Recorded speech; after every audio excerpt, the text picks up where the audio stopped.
guys, happy to see you guys, andikakupedzei mese, but I'm so happy to see you online. Ndine a short text yandoda ndishare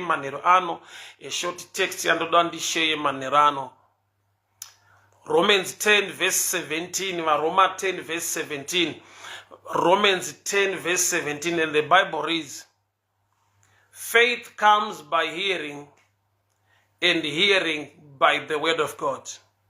Kutenda kunouya nekunzwa, uye nekunzwa shoko la Mwari.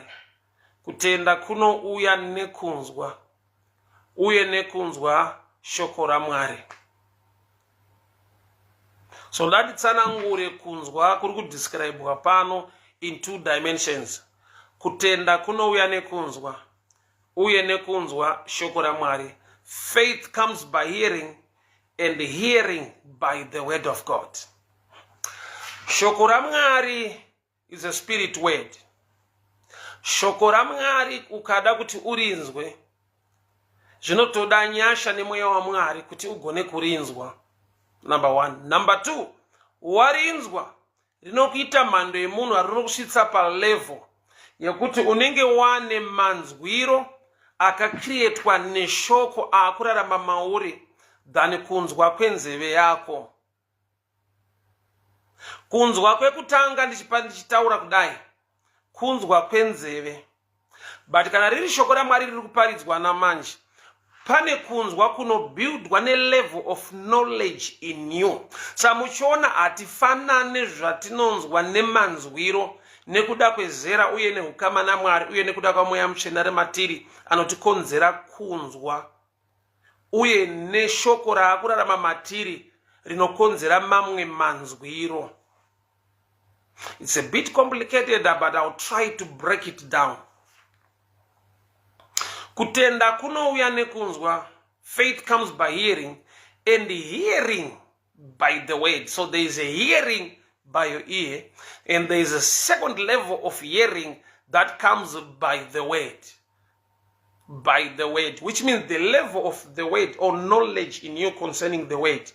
Rinokusvitsa pa level yemamwe manzwiro. Saka muchiona kuti parinoparidzwa zvatinonzwa nemanzwiro zviri different. Mumwe zvinomusumudzira, mumwe anonzwa zvisiri izvo, mumwe anonzwa zviri izvo. Manzwiro ane chekuita nezera, uye ndakazodiscover kuti kune manzwiro ane chekuita nekuti unoda here kudzidza kana kuti uri kuda kunzwa, nokuti une kuziva kwaunoti unako mauri kwaunoda kukorekta nekugadzirisa wauri kunzwa. Those are platforms that are different in life. As I always tell people, munhu wausingafarire haagone. Munhu wausingafarire haagone. Kana akataura chokwadi kana akagona, kwauri wakatsika platform yekuti hazvisiri izvo, haazive haagone. So unocreata mamwe manzwiro nekuda kwekuti haufarire ari kutaura nechinhu chiri kutaurwa. Kunzwa kuri very tricky.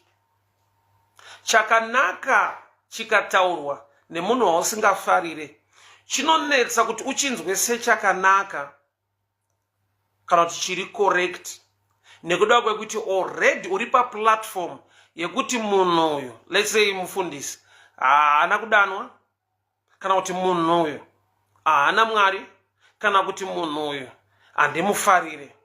Those are platforms dzinokoza mamwe manzwiro. That's why faith comes by hearing, and hearing by the word of God. There is a level of hearing created by the word that dwells in you.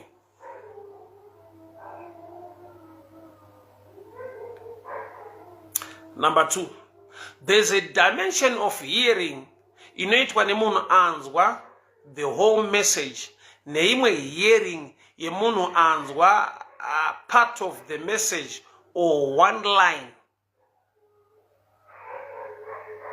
I'll give you an example. Let's say une munhu ane mari yako wawafonera kuti shamwari ndiri kuda mari yangu, obva akuti uya kutown. Message iyo inotaridza kuti mari yako arida kukupa ende mtown arimo. But the best and the second message ngakubatsire kuti usvike pari akupe mari, unomubvunza kuti mutauni nechepapi, which means half truth is dangerous. Kureva kuti unouya mutauni oshayiwa munhu ane mari yako ende munhu wacho arimo mutauni ende mari yako achida kukupa. Ndo danger ye half truth. Complete truth ndeyekuti ati ndine mari yako uya kutauni, wobvunza kuti nechepapi, oti kuna fourth papi, obva ati ndiri parenki panokwirirwa mabhazi egoromonzi. Waakuya une full information, unodzoka uine mari yako. Ukauya une half truth, unodzoka usina mari yako, but mari yako iriko ende munhu ari mutauni achida kutokupa. So half truth, saka uchiona even nyangwe matare edzimhosva, kana pane nyaya iri kutaurwa kana kupokana kwevaviri, vanotendera kuti mumwe anotaura, kana mumwe apedza, mumwe opiwa mukana wekutaura, so that they balance the matter. Vane nyaya kana kuti vane evidence from both sides. Evidence kana kuti nyaya from one side hazvigone kuti ipaswe judgment. Iyi common sense haisati ya revelation. Common sense mumatare edzimhosva, wisdom iri natural mumatare edzimhosva, havatonge nyaya from one side. Neari kupomerwa mhosva anopiwa mukana wekutaura, vari kumupomera vanopiwa futi mukana wekutaura. So what am I trying to teach Manerano? Kana munhu uchida Mwari, uchida shoko raMwari, une ukama naMwari, shoko parinoparidza uchirinzwa rinofanirwa kupupurirana nerinorarama mauri kuti rikupe chinobatika pamusoro pemessage yaparidzwa. So to some, the message can be powerful and not effective. To some, the message can be wrong according to their level of understanding or according to their love towards. Challenge yandakaita ndiri kuchikoro, especially pa issue maths. Inina maths teacher tanga tisingawirirana kana asingafarire the maths teacher. So time yaiva nguva lesson yake already ndakaisa platform yakuti is not a good teacher. So akazoteacher zviri good, ini ndakati is not a good teacher, ndinonzwa zvisiri good mune zviri good zvaari kutaura. Kana ndinopika a line yekutaura against iye, so that ndinobva ndaita sekunge ndiri correct because ndapika a line but isiri complete. Faith comes by hearing, and hearing by the word. Unozara ndikataura shoko izvezvi randikuta, kana ndikati Jesu ndimambo, Jesu ndishe, kune vanogona kuti haichokwadi Jesu ndimambo, asingandifarire anogona kuti hongu ndimambo, but umambo hwacho hauna kuutsanangura kuti hwakamira sei umambo hwacho ndokuzodi. Why? Because hazviite kuti munhu wausingafarire nyangwe akataura chokwadi chakadii ombere maoko kuti this is right. Why? Because ukadaro unoluza vanhu vakakutevera nekuda kwokuti waiti uyu haasi right.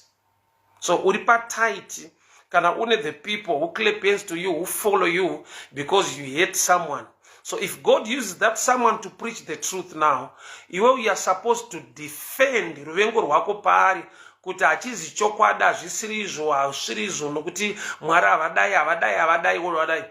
Whether you are right or you are wrong, but nyaya iripo ndeyekuti you lose your touch, your connection, nekuda kwekuti if people comes to me because I hate so and so, I must make sure kuti kana vanhu vakanzwa sekunge munhu yataura chokwadi, ndinofanirwa kutsvaga a line yekuti ndiite sekunge hazvisiri izvo. At the end of the day, vanhu vakahotspotwa paruvengo irworo, they suffer. Do you know kuti kune vanhu vanovenga munhu kwete nekuti munhu ari wrong, but nokuti haafarirwe nemunhu wavanofarira?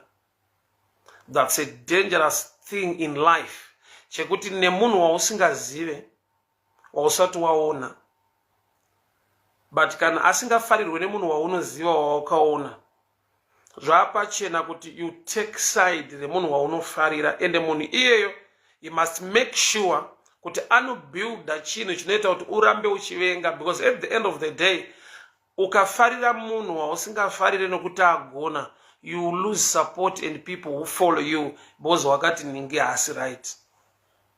I've seen such challenge mulife yevanhu vazhinji zvekuti vanopedzisira va musystem yekuvenga munhu nokuti vari kuhotspotwa ruvengo nemunhu asingafarire munhu.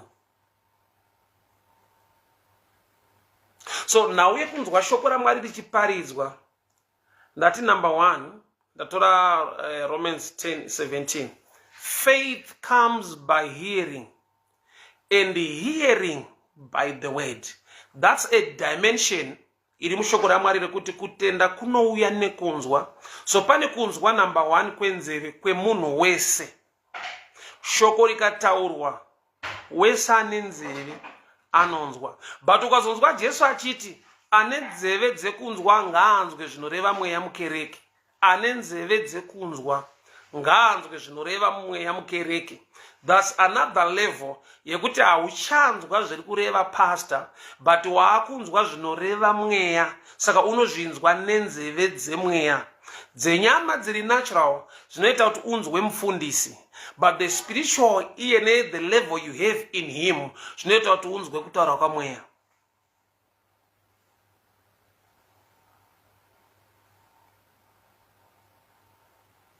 Wow. I need to repeat and help somebody. Munhu wausingafarire haagoni. Even akagona, hatred iri mauri inokuudza kuti but apa hazvisi. Kwete nekuti pane chaatadza, but nenyaya yekuti azviite kuti uti agona, because you lose relevance. Saka tiona paine danger yekuti uvenge munhu waMwari nekuda kwekuti kana Mwari vakazoshanda naye. Okay, I'll give you an example. Blind Bartimaeus achidanidzira kuna Jesu, mwanakomana waDhavhidhi ndidzuro yongoni. Zvanzi vakaenda kwaari vanhu vakati nyarara. Ndokubva aramba achishedzera. Jesu ndokubva ati mudanei. So you see, the same people vati kuna blind Bartimaeus nyarara ndo vari kushandiswa futi naJesu kuti mudanei. So vambotaura ravasina kutumwa, yes. Vambotaura zvavafunga, yes, pavamuti nyarara. But pfungwa yaJesu ndeyekuti mudanei auye. So which means now vakutaura pfungwa yake. But kana wanga wambomaka kuti vanongotaura zvavafunga havana Mwari, unopedzera wakuluza kutaura kwaMwari nekuda kwekuti unorivengo rwawakabuilda ukatadza kuzoziva kuti munhu ane mukana weshanduko even atadza, munhu ane a privilege yeforgiveness even atadza, munhu anogona kushandiswa naMwari nyangwe aimbozvitaura zvisirizvo. That's the danger of the things of God. John the Baptist achiona Jesu anoti iro gwayana rinobvisa zvivi zvenyika. The same John ari kuprison anoti endai munomubvunza ndiwe here kana kuti timirire umwe. There is a change there. Akambotaura kuti iro gwayana rinobvisa zvivi zvenyika, but because of pain and jail maonero ake achinja, akuti kana murimi endai munomubvunza kuti ndimire kana kuti timirire mumwe. So pain pachayo, marwadzo ari kuexperiencwa naJohn the Baptist ari kuprison, amupa mamwe maonero nematauriro. And those who were around him now vane problem nekuda kwekuti kana kune vakambonzwa Johana achiti iro gwayana rinobvisa zvivi zvenyika, bozomunzwa kuti endai munomubvunza kuti ndiwe here. The unfortunate part ndevanhu vaudzwa nhasi kuti endai munomubvunza. The fortunate part ndevanhu vakaudzwa, yevanhu vakaudzwa kuti iri ndiro gwayana rinobvisa zvivi zvenyika. Saka kune vakanzwa the truth from John, kune vakanzwa a problem message ina John ari muproblem.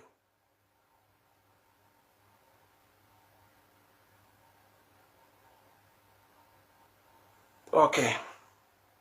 Romans 10:17, faith comes by hearing, and hearing by the word of God.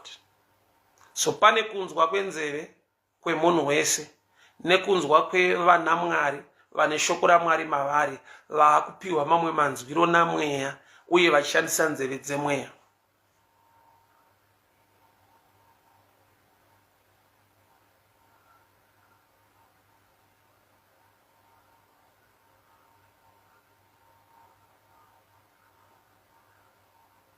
People of God, hear me very well.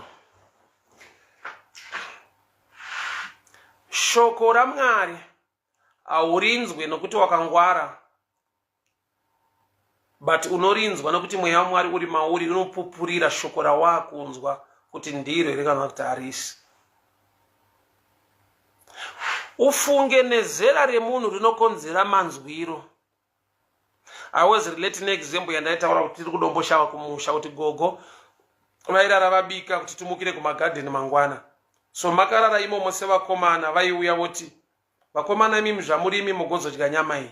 What it means musadye, but havati musadye, vanoti zvamuri imi mugozodya.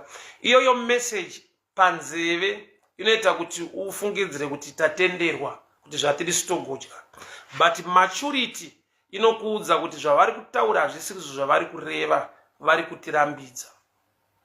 Saka kunzwa kuno number 1 kune chekuita nematurity. Number 2 ni mweya waMwari uri mauri. Number 3 ne love kana ruvengo ruri mauri rinokupa mamwe manzwiro echinhu chataurwa nemunhu. Munhu wese wausingafarire haambofa akataura zviri right. You always find a line, you pick up something kuti hazvisiri izvo. Why? Because you lose a relevance. If people follow you because you hate so and so, kana kuti mune common enemy. I'll give you an example zvinoitika kubhora. Dynamos payaitamba neteam yekuZambia ichirepresenta Zimbabwe. Whether munhu ndewe Capes kana Highlanders anosupporta Dimbare. Haasi kusupporta Dimbare nokuti anoda Dimbare. Taane common enemy as a Zimbabweans. Timu yese iri kutamba netimu yemuno muZimbabwe tinoita chirwirango kubatirana because ya common enemy. But Dimbare ichidzoka ikadzokera mu league, the same person afarira Dynamos haachaida because yadzoka mu local league yakutambawo netimu yake. Hazvizoita kuti munhu aramba achiti Dynamos yakapenga. Why? Because anoluza kuwirirana nevamwe vake. Vamwe vake vatombowirira naye vachifarira Dynamos against Zesco yekuZambia.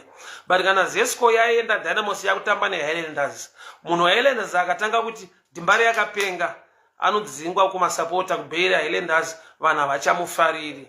Anoluza relevance, anoluza relationship nevamwe vake nekuda kwekuti ruvengo rwavo pane parinofanirwa kugumira, love yavo pane painofanirwa kugumira, woita a common enemy. Munoziziva here kuti vanhu vaMwari havawirirani. Mumvata but sei vanhu vaMwari. Pandati vanhu ipapo ndo pane nyaya vanhu vaMwari. Whether man of God, woman of God, vanogona kusatowirirana. Danger yaapo. Akavengwa nemufundisi wako asingawirirani napastor wako, kana akagona chinhu, iwewe hazviite kuti uudze pastor wako kuti shoko raparidzwa nderechokwadi. Unomirira comment yapastor wako. Saka nokuti havawirirana haamufarire, anobva ati hazvisirizo, that's blasphemy, error, hazvisirizo. Newo unoita manzwiro akarerekera kuna pastor wako nekuda kwokuti ndiye atori pastor wako, ndiye waunoda, ndiye the only man of God in the world to you.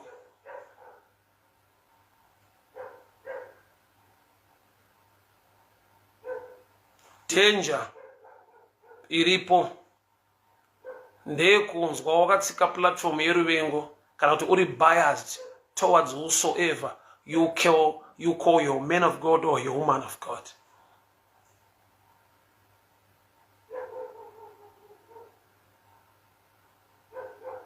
dai Mwari atiwanira nyasha. Tarumurwa kubva mumasystems eruvengo. Tamachuwa takura tagona kunzwa through the Spirit of God. Kwete nenzeve bedzi. Nzeve idzi ndedzemunhu wese. Rikatotaurwa anonzwa wese anonzwa. Patukanzwa Jesu akuti ane nzeve dzekunzwa ngaanzwe zvinoreva mweya mukereke. Zvemweya hazvinzwiwe nenzeve yenyama.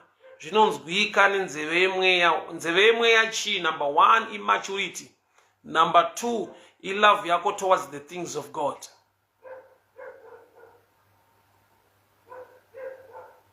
And your love towards the things of God.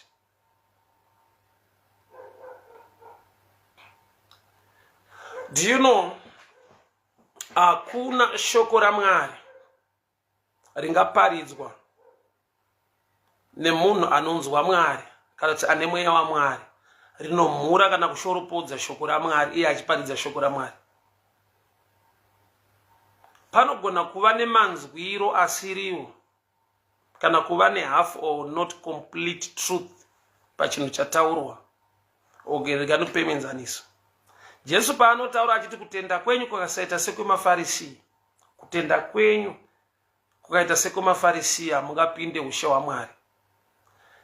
That line, that example, kana usingafarire Jesu unenge wakuti saka anondobiga mafarisi ari kutosapota vanhu vakarasika saka iye akarasika. Yet it's an example yaunofanira kuzoenda deeper kuti kunonzi kutenda kwavo kuita sei, kunonzi kufanana nesu. Anenge achitaura their dedication even mukurasika, they were so serious to an extent yekuti zvinodiwa mukurasika kwavo zvese vaita nemoyo.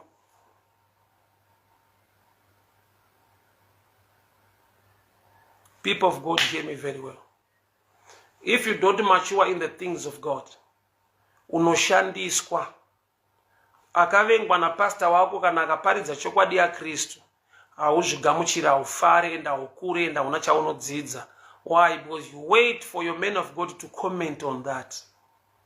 Ufunge vanhu vaMwari vanhu.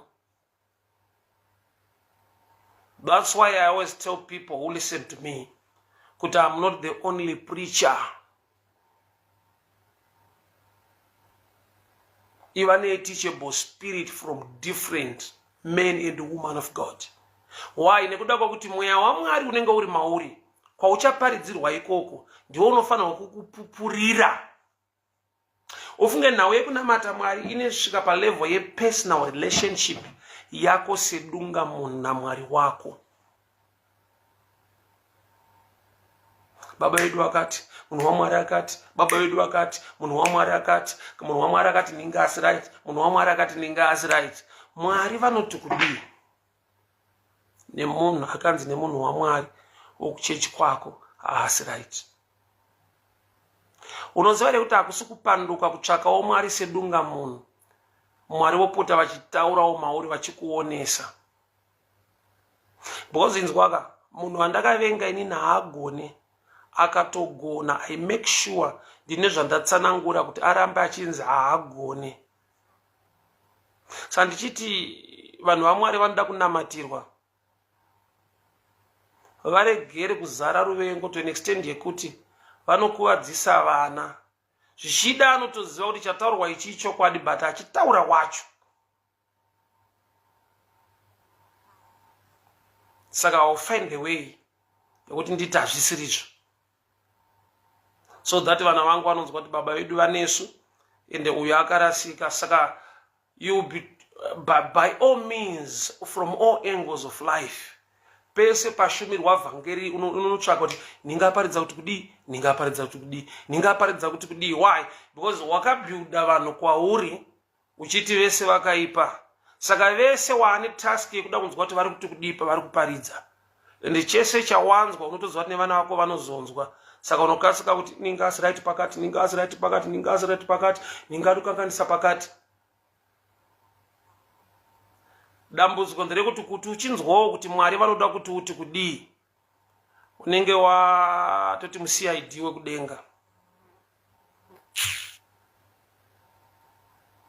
By that, trying to protect your own congregation kuti vave vanhu vako kwete kuti vave vanhu vaMwari.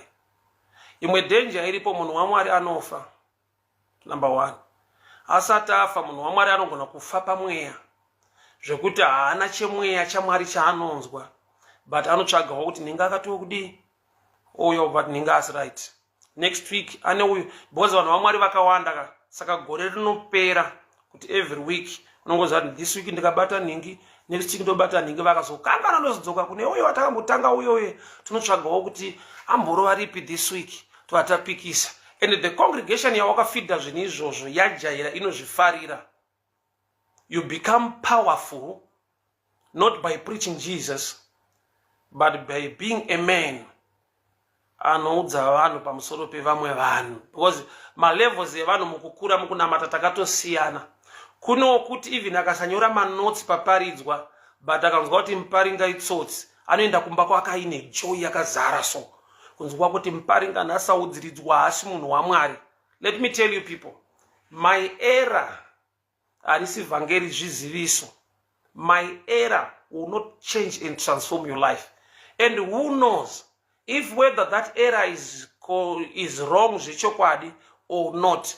Do you know kuti Mwari vanogona kudhila nemunhu wavo vakapedzerana naye, ukasara uine nyaya yekuti but ninga akazodai, but ninga akazodai. Mwari wacho anoti kudii, ende munhu wacho kuna Mwari nyaya yakapera sei. So you end up wakuda kutotishwa kunzi mind your own business in the things of the kingdom to an extent yekuti unopedzisira wakabatira pane nyaya yakadarika. I'll give you this understanding. Vakadzi vaenda kuguva vari kuda kuona Jesu. Shoko rinotaurwa kumakuva rinoti kudii? Go and tell my disciples tisangane Galilee uye na Peter. Panoti uye na Peter, that's a picture yanoda kuti ugone kudzidza kubva pairi. Kuti Mwari vanogona kuda munhu wamakafambisa mbiri yekunzi akaramba Jesu, saka ndifungidzo kuti muchikwata achirimo, ndofunga achaverengwa nokuti akaramba Mwari, akazotaura zvisirizvo Peter. Mwari haasi munhu. Mwari vane moyo murefu. Mwari vanokanganwira. Munhu anopfugama achichema kuna Mwari, Mwari vanogona kudhila naye vakatopedza nyaya. But nokuti munhu akatadzira Mwari ari moyo murefu, but iwa humufarire, kwauri nyaya iyi unogona kuichengeta kusvika muguva, and you will be shocked. Why? Because munhu kana achiri mupenyu, munhu achiri alive, ane access yekuchema kuna Mwari, uye Mwari vane nyasha dzekunzwa vanhu.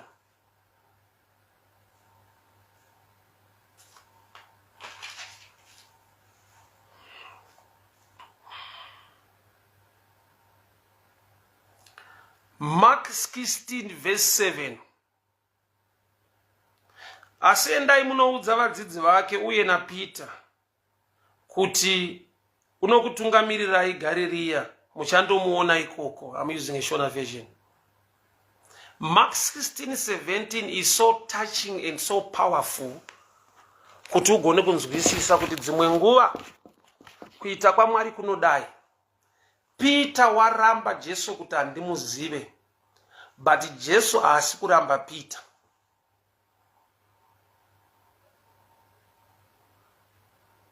Peter wakaramba Jesu katatu, but shoko riri kupiwa vakadzi vauya kuguva nderekunzi endai munotaurira vadzidzi vangu uye na Peter kuti tosangane Galirea.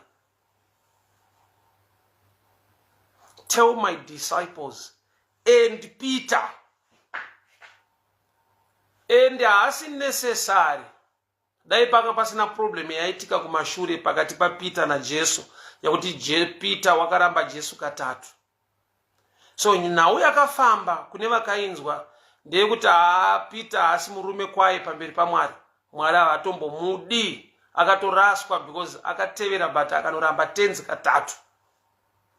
Chinopa shoko kuti ritaurwa kunzi endai munotaurira vadzidzi vangu uye na Peter, chinondiratidza kuti Mwari ane vamwe vanhu vaanogona kuda akawanira nyasha, but vasina kutaura nesu. indogona kutofambisa vhangeri rekuti ninga akazodai itsotsi akazodai whether true or false. But hepano pane nyaya yekunamata Mwari iri very dangerous and sensitive kusvika palevel yekuti God and man vanogona kuita zvinhu zviri personal. So wachiona, it's hard for me kuti nditi ningi haasi munhu waMwari, kana kuti nditi ningi anozvita akaona Mwari, haana kubvira aona Mwari, haazive Mwari.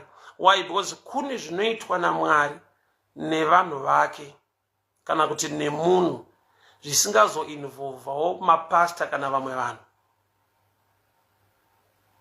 So uchiona pane nguva yekuti munhu anotaura kuvanhu kuti ndakadanwa, ndakasangana naJesu, vanhu oti hazviite. Why? Because vanhu vanofungidzira kuti Mwari akaita chinhu nemumwe munhu anofanira kutanga atsvaga vamwe vanokuudza kuti haningi musanzomunetsa ndindi naye, kana ningi paakanditadzira paipai takazotaurirana ndakamuregerera saka mugamuchirei. Vanhu vakasvika pekuti vanga vasiri kugamuchira. So iye aita encounter naMwari. Ananias akatopiwa message, enda unonamatira so. Ananias akaita sekunge achatsanangurira Mwari kuti munhu wamuri kutaura ndidhile naye haasi right. So kune vanhu vanogona kuita right in privacy with God, but vasiri right in public with men.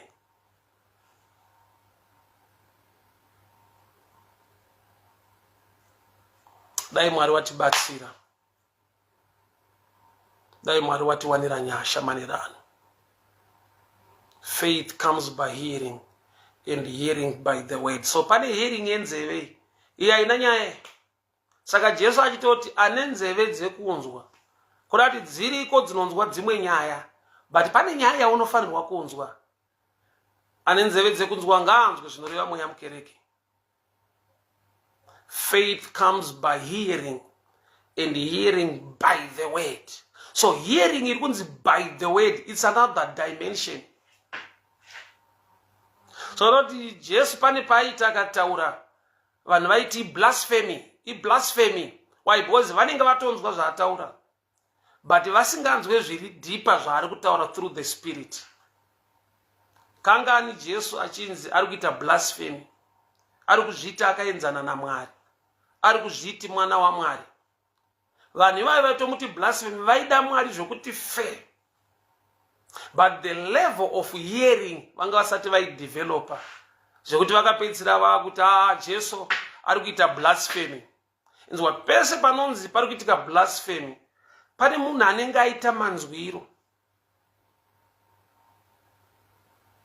Ndisingazive kuti manzwiro ake ari led by the spirit or just hatred or trying to be popular on a certain text. Also, we are living in dangerous times dzekuti you want to prove a point to people kuti pavanhu vese vakadanwa, I'm the best, ndine better revelation, I know much, God called me, and all this, they are wrong, they are fake and everything.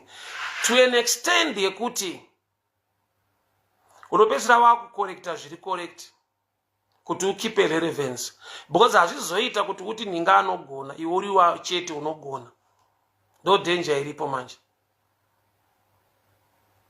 Hazviite kuti nditi ningi zvaataura zvichokwadi nekuda kwokuti vanhu vakauya kwandiri vakauya ndatuka munhu iye. Saka ndine task hombe yakakura yekuti ndine munhu wanofanira kuramba ndichingoti agone asiri haana Mwari, so that vakauya kwandiri ndataura izvozvo vanofanirwa kufara kuti baba nemunhu uyu vakunyatsomugadzirisa. At the end of the day, people are not growing, but the church can grow. Why? Because vana vadiki vanowanda panoitwa zvinhu kazhinji. Because vana vadiki vanogona ngouya nekuti kune vamwe kuri kuitwei zvingachinje upenyu hwedu here. Itori subject kuti vana vadiki they don't care. Vana vadiki vanoenda pakaungana vamwe pari kunakidza panei pakazara hande tinoona kuti pane vanotouya vachida kuona kuti kunei, vakasvika even kusina chinhu vanogarira kuwanda iko kuti takawanda pana pashuwa apo zvinhu zviri right. Ndisiri kuti kuwanda kwakaipa, but ndiri describe nature yevana. Baba, kana wakauya kwandiri nokuti ndinosapota Man U, kana ikazotadza bhora sei kuti iwe urambe uchiwirana neni, ndofanira kutaura ndichiti tichapika. Mukombetotora this season pakatonaka, zvinoita why bon ndo chinhu chakatibatanidza.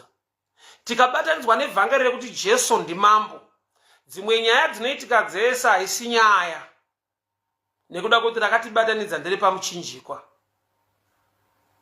ende iroro harichinje zuro nhasi namangwana. But ndikabatanidzwa nerekuti Muparinga haasi right, musi waanoita zviri right ndotyira kuti ndokuluza, ndofanira kuti aiwa zvataura hazvisi, aifanirwa kudai. Saka unopinda busy nokuti pese pandagona ndinofanira kunge ndisina kugona. So you must make sure kuti unoona kutadza kwevanhu, hauchataura kunaka kwaKristu aiwa. Bozo ukangoti Jesu akanaka, ininiwo futi kuno kuti katiwo Jesu akanaka, tinodivhaidha vanhu. Vamwe vanouya ikoko, vamwe vauya kunoko. Saka kuti vamwe vasazouya kunoko, Jesu akanaka wandiri kuparidza inini anofanira kunge asina kunaka.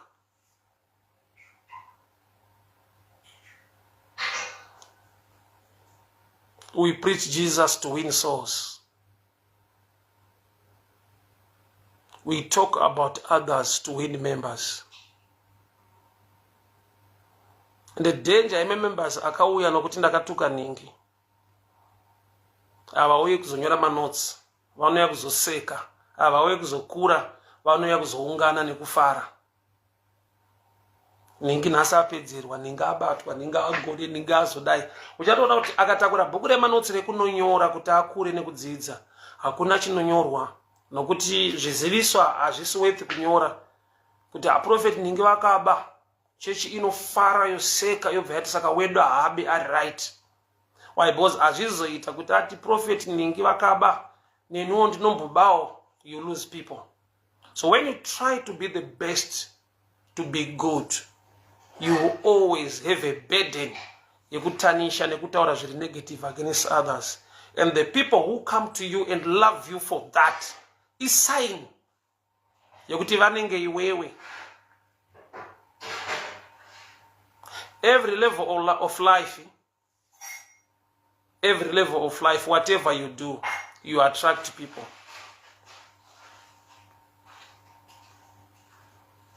Every level of life, whatever you do or say, you attract a certain kind of people. Why? Because vanhu vakasiyana siyana zvekutodaro. So uchiona kukanzi kwaita machechi akawanda zvakadii, those old churches, Mainline church nekudi, vanoramba vaine vanhu vanopinda ikoko. Ndo zvakaita vanhu. So haugone kuti because vanhu vawanda vauya kwandiri saka ndiri right. Ushoma neuwando hwevanhu coming to you hazviconfirme kuva correct or wrong. Why? Because people, they just follow. So uchiona team iri pabottom peloko ine masapota anotoridza ngoma mubottom imo, iri pamusoro ine masapota avo, iri pazasi ine masapota avo. Ndo nature yevanhu, zvinoattracta vanhu panzvimbo nezvinhu zviri different. Wese mukava necommon enemy, zvino kuti mune muchiwirirana, makasanganiswa mukuwirirana kwenyu nekuti zvamakavenga zvakafanana uye zvamusingafarire zvakafanana. I'm sure manherano ndingoshare hama dzangu kuti munhu agone kubatsirika, tigone kubatsirika. Kana Mark 16 verse 7 ichiti, endai munotaurira vadzidzi vangu tisangane Galirea uye naPeter. Zvoreva kuti Jesu unoziva mwoyo nemafungiro evanhu nekuda kweera yakaitwa naPeter paakandiramba katatu. Asi inini satenzi wake ndichiri kumuda. Ndakati hakuna chinorwadza chekuti Mwari vanogona kuda munhu wausingadi. Ndo uchitarisira kuti munhu iye aite problem. But Peter obva atosara achitungamirira kereke. The last one kuita era iri so common pamberi pevanhu ikazivikanwa kuti Peter waramba Jesu ndiye unotrustwa neNew Testament Church kutungamira nekufambisa basa. So there are things zekuti nokuti hausi Mwari uye munhu kana ari mupenyu whether ari kuita error or not, the door is still open. You know, chandofarira panguva yaNoah.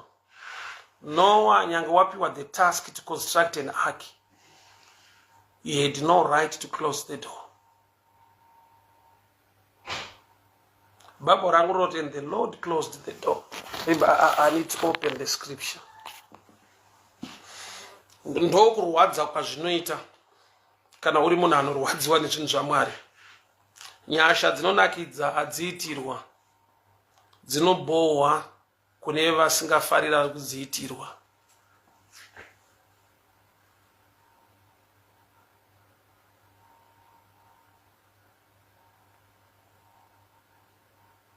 Nyasha dzinonakidza hadziitirwa. I'll read Genesis 7 verse 13. Nemusi woyo Noah wakapinda muareka nemhuri yake, ivo nemhuka dzose namarudzi adzo nezvipfuwo zvose namarudzi azvo. Zvikapinda muareka zviri zviviri zviviri, zvose zvikapinda mvura zhinji ikavapo. Pandoda ndiverenge apa nice. Genesis 7 verse 16. Zvose zvakapinda zvichiita mukono nemukadzi, zvose zvipenyu nezvakarayirwa naJehovha. Jehovha akamuzaririra mukati, and the Lord closed the ark. And the Lord closed the ark. Ndatuona apa ka problem karipo mshana. Noah apiwa the task to construct the ark. Unoziva ukanzi vakachinichi vanhu voregera kujoina zvinhu zvoregera kufamba sekufunga kwako kuti vanhu vadai wonyimwa mukana wokuvhara dhoo racho. Mwari ivo ndiwo wovhara dhoo. That's a picture, that's a sign yekuti chedu kushumira Kristu kutonga ndekwa Jehovha, uye anopa vanhu nguva nemikana ndiMwari.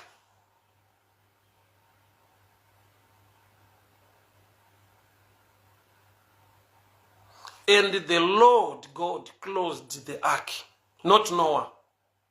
Construction done by man. Closing of the door done by God.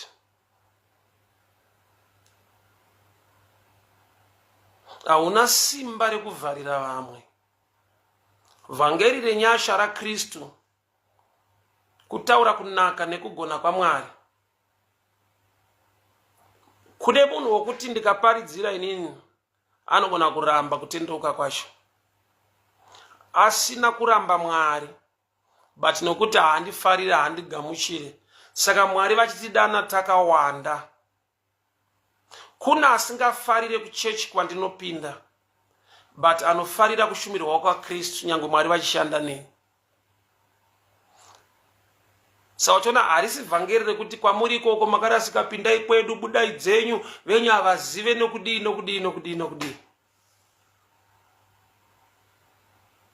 Nokuti inzwa, ini ndisati ndashumira panotoda kuti nditendeuke Mwari vandidane ndiwe mushumiri. Zvoroti rakaita kuti nditendeuke riri correct. Nokuti hautendeuke nevhangeri riri wrong obva wava founder wechechi. No. Kana wakatendeuka neri wrong, your foundation also can be wrong. Saka azviite kuti munhu ati I'm the only man sent by God or the only woman sent by God with the truth, vamwe vese vakarasika. How were you born again? Boshoko roti vangatendeuka sei vasina kuparidzirwa. Saka nare kunyepa richitendeutsa munhu kuti azoparidza rechokwadi, foundation iyo ine error. What am I trying to say? Go and tell my disciples and Peter. Why and Peter? Mwari unoziva moyo yevanhu nekufunga kwevanhu. asi Mwari une rudo nenyasha noupenyu hwevanhu. So vavhangeri vari pano, Baba Chirau, vavhangeri vari pano, vafundisi vari pano, vashumiri vari pano, we have no right as ministers of the word to close a door for anyone.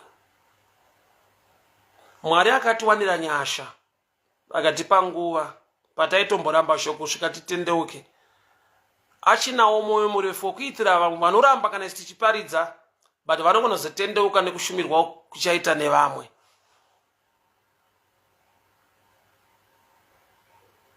Ameni kana ndiri kunzwika. Haisi mhosva kuti ndikaparidza ineni munhu woramba. Mwari vanogona kupa munhu another chance achiparidzirwa nemumwe munhu. Saka handigone kuisa judgment pane munhu kuti ukatoramba vhangeri randikuparidzai, God will curse you. Ukaramba zvandiri kutaura izvi, God will curse you. Mwari haatumwe zvokuita nevanhu.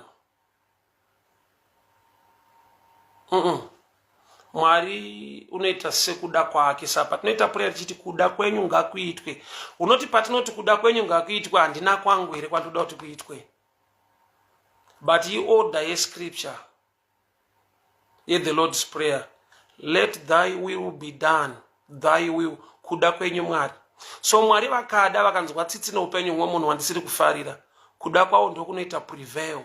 Nokuti nzwa akaenda pamuchinjikwa akadeura ropa kuti vanhu vapone ndiJesu. Ane moyo murefu nevanhu ndi Kristu. But munhu unogona kushayiwa hanya ane moyo murefu nemumwe munhu. Pachazvakanakira hakuna munhu akafira vanhu. Akafira vanhu ndi Kristu. Ane moyo murefu nenyasha noupenyu hwevanhu. There is no man of God, preacher or woman of God who has the right to close the door. Bvunza Noah. Areka inogona kurwadza kuvaka. But wewe kana wapinda chimirira Mwari vavhare nenguva yavo.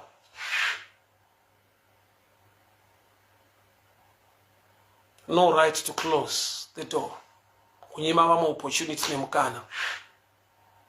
Jesu wakada Peter.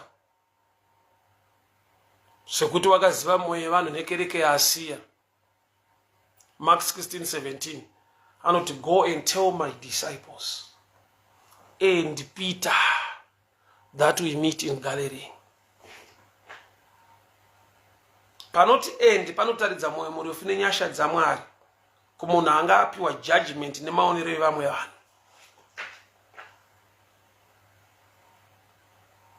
But message yaranayo naimanira nhasi ndemanzwiro. Faith comes by hearing. Hearing number one. And hearing by the word of God. Two levels of hearing. Hearing number one. Ndenzeve. Wese anenzeve anonzwa. Asi ukanzwa Jesu achiti anenzeve dzekunzwa ngaanzwe. Kune imwe level yeimwe nzeve. Which is a result of the word of God that is in you. Inokupa mamwe manzwiro. Shoko raMwari ngarisvikire pa level of faith yekutenda nematurity yako. Kuti recreate zvarinocreate. Saka uchiona mumwe anoita faith yakakura, mumwe faith diki, shoko rakafanana. Why? Nekuda kwokuti iye akakura pamanzwiro aanozoita anoblenda nezviri maari.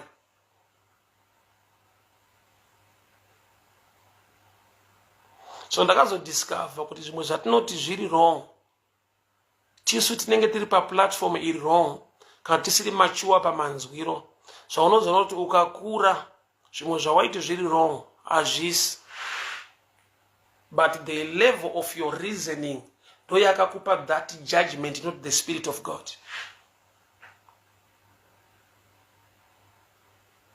Your level of reasoning, your level of maturity ndo yakakupa the way yawakajaja zvawakanzwa kusvika wakura. Kana wakura unonzwa semunhu mukuru.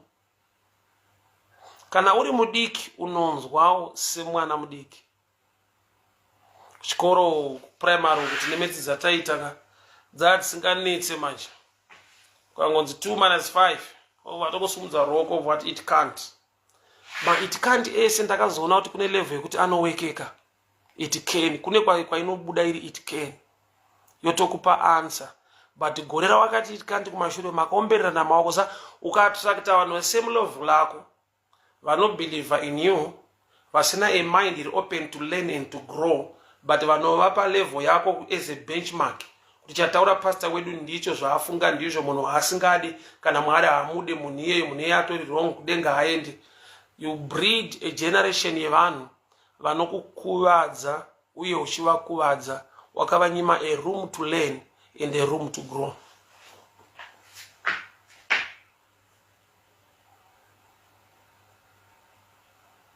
I learn from different and many preachers. Ndine open mind to learn from others. Saka ndinani kuti ndadzidza zvakawanda kubva kune vamwe, ndova ndati I'm the only one.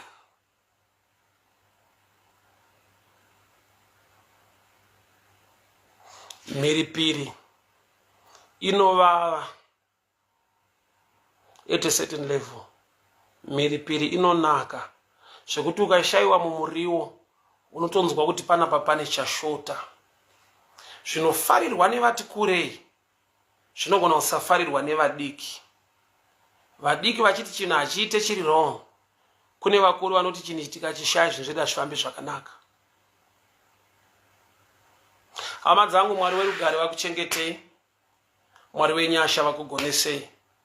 Ibhedheni yadyarwa mandiri kuti ndigone kushare nemi manera anasi. Regai namati. Father, we thank you for your word.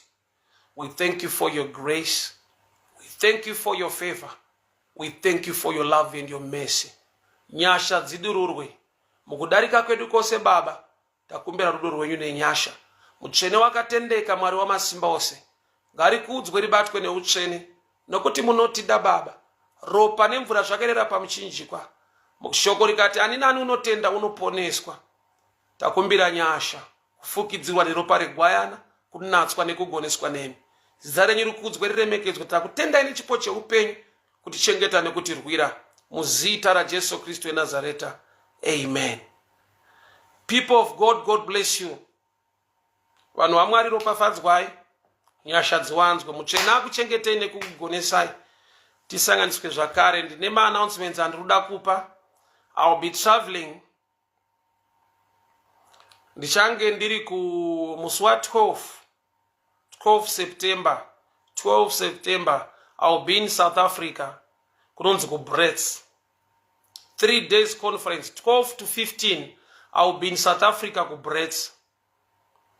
22 to 24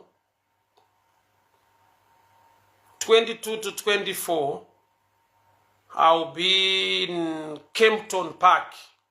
Kempton Park, that's Pretoria. This coming Saturday nendiri kumusha kunonzi kwaMurambinda kubuyera uko. Tiri kubuyera kwaMurambinda kumusha. I'll be preaching there kubuyera kwaMurambinda this coming Friday. Sunday ndine 2 options. Aisati yanyatsopasa, but I might be in Bulawayo or Chegutu. Bulawayo or Chegutu this Sunday. But Saturday kwaMurambinda. Tiri kwaMurambinda. Then tozouya ku Brits, that's South Africa ku Brits. It's part of Pretoria. Takuenda ku Rustenburg, tiri ku Brits. Then Kempton Park 22 September, Kempton Park. 29 September I'll be in Chitungwiza. Mwari vachititira zvakanaka. So that's the schedule, that's the calendar there. And all the guys in diaspora ku UK, the UK people, October 12, Doncaster Conference Center. Doncaster Conference Center will be in UK. Tinange tiri ku UK. So ari ku UK is the opportunity for the first time. Tinange tiri ku Doncaster Center. So we are coming there to UK. I'll send the poster as well. So South Africa, UK, and also Nandakanganwa October are loaded ne Beira. FM yoku Beira. We are coming to Beira muna October, and also Wange Victoria Falls muna October. Wange Victoria Falls tirikuya. So tine UK, tine Wange Vic Falls, Beira, will be there, Blawayo. So many places idzodzo tiri kuya pedyo nekwamuri, and Cape Town as well, Cape Town as well, Cape Town as well. Mwari vachiitira zvakanaka. So hama dzangu muropafadzwe, Mwari wenyasha akuchengetei, mutsvene akugonesei. Clara Mandlovu, God bless you. Gideon Mutandwa, Baba Chelsea, Murise zvenyu, Mwari vakuitire nyasha. Andy Lengala, God bless you, God bless you. Yeah, that's Breath, Northwest Province, yes. Shadrach Chishambi Muyambo, God bless you. Kempton back, I'll be there. Vitalis Moyo, I'll be also in Cape Town very soon. Gladys Manduna, Tafadzwa Manduna, Tafadzwa Shoniwa. Fishhook. Cape Town will be in Fishhook. I'll let you know the date soon. Baba na mai Maduro kwakadiko ku Australia, Mwari vakuitire nyasha. Baba na mai Maduro, God bless you. Rachel Mudzimba, how are you doing? Happy to see you online. Nyasha dzwanzwe, Mwari vakuchengetei, Mwari vakugonesei, chiratidzo muza.